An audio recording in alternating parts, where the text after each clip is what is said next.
Madaxweynaha Jamhuuriyadda Federaalka Soomaaliya Mudane Maxamed Cabdullaahi Farmaajo ayaa khudbad sii daayay muddo badan la sugayay, wuxuuna yidhi marayo qorshihii ay kagala wareegi lahaayeen amniga dalka ciidamada AMISOM oo u horay naftooda garab istaaga dowladnimada Soomaaliyeed shacabka Soomaaliyeed ee sharafta madaxweynaha dalka Mudane Maxamed Cabdullaahi Farmaajo ayaa loo qabay muddo badan oo aamusnaa inuu maleegayay sidii uu kursigiisa ku soo ceshan lahaa ama ku ilaalsan lahaa maadaama xagga mucaaradka ay isu biirsadeen ra'iisul wasaaraha dalka Mudane Maxamed Xuseen Roble balse xawo wuxuu soo bandhigay madaxweynuhu inuu yahay madaxweyne qaran horeyna uu sheegay inuu yahay madaxweyne qaran uusan dalka qalalaasi ka ridi doonin inuu soo tuuray habeennimadii caaway in badan oo madaxweynaha lagu dhaleeceeyay inuu yahay madaxweyne ciidamada adeegsada iyo sidoo kaleeto markii xaaladdu adkaatay madaxweyne xagga u janjeero keligii talinimada ayaa caawa wuxuu madaxweyne Maxamed Cabdullaahi Farmaajo iskoor ka jabiyay kuwii ku tilmaami jiray keligii talisnimada iyadoona laga baqayay inuu madaxweynuhu uu la soo baxo quwad militari maadaama gacantiisa waxa ku haray ay ahaayeen quwadda militariga looguna tagi waayay ciidamada militariga ee dowladda kala duwan ayuu madaxweynuhu ku dhiirigeliyay inay howlahooda shaqo wataan kana madax bannaanaadaan siyaasadda madaxweyne Maxamed Cabdullaahi Farmaajo ayaa wuxuu carabka kusii dhuftay waxyaabo 50 sano ka hor aynu ugu dambeysay dowladnimada Soomaaliya inay ku dhiirato laakiin xukuumaddiisa intay kursiga ku fadhiday ay ku dhiiratay waxaana ka mid noqoshada dalalka aan joogtada ahayn ee golaha ammaanka ee qaramada midoobay ee loo yaqaan Security Council oo ay noogu dambeysay muddo 50 sano ka hor walaalayaal sidaad ogsoon tihiin waxaan xoogga saaray inaan idin ilaalino ammaanada waxaanan meel marinay dagaalami lahaa musuqmaasuqa annagoo sidoo kale xoogga saarnay shuruucda lagu horumarinayo hannaanka maaliyadeed ee dalka kaas oo abuuray daahfurnaan iyo hufnaan ay ka markhaati kaceen khubaro dhaqaale iyo hay-adaha caalamiga ah ee arrimaha maaliyadda waxaan meel gabagaba ah soo gaarsiin tallaabooyinkii aasaaska u ahaa ololaha deen cafiska annagoo haatan sugayna miro dhalka dadaaladaas lagu cafinayo dhammaan deymaha culaysiyey dalkeena madaxweyne Maxamed Cabdullaahi Farmaajo ayaa sheegay inuu meel mariyay la dagaalanka musuqmaasuqa iyo sidoo kaleeto inta deymihii lagu lahaa Soomaaliya isagoona sheegaya 4 sano ee xukuumaddiisu joogtay inay ku dhiiratay waxqabad waaweyn oo la taaban karo si hufan ugu shaqeeyay dalka sida ballanqaadkaygu ahaa waxaan mar kale aan ku celinayaa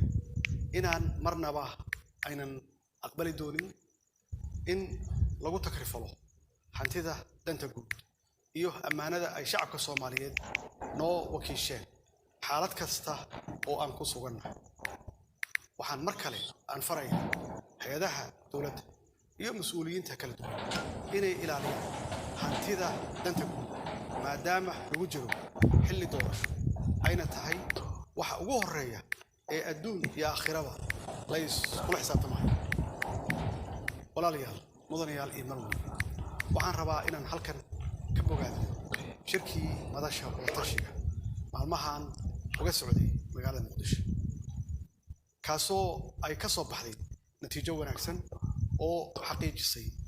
xaqiijinaysa dhamaystirka doorashooyinka dalka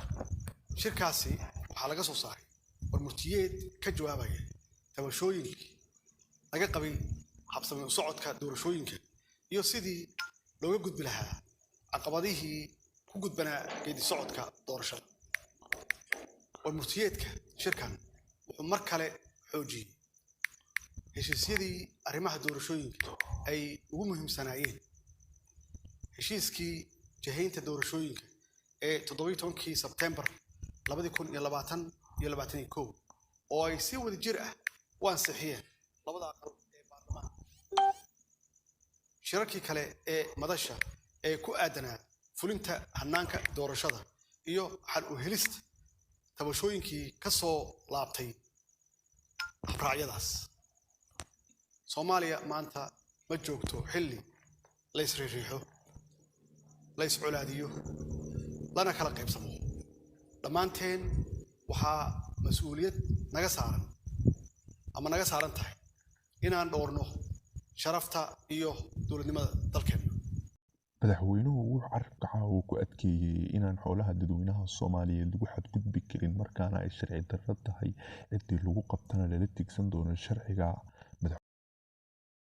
xilhayayaasha sare ee dalka wuxuu uga digay madaxweynuhu inay ku xadgudbaan xoolaha dadweynaha Soomaaliyeed ay ku amaaneysteen. sidoo kale wuxuu madaxweynuhu bogaadiyey madasha wadatashiga qaran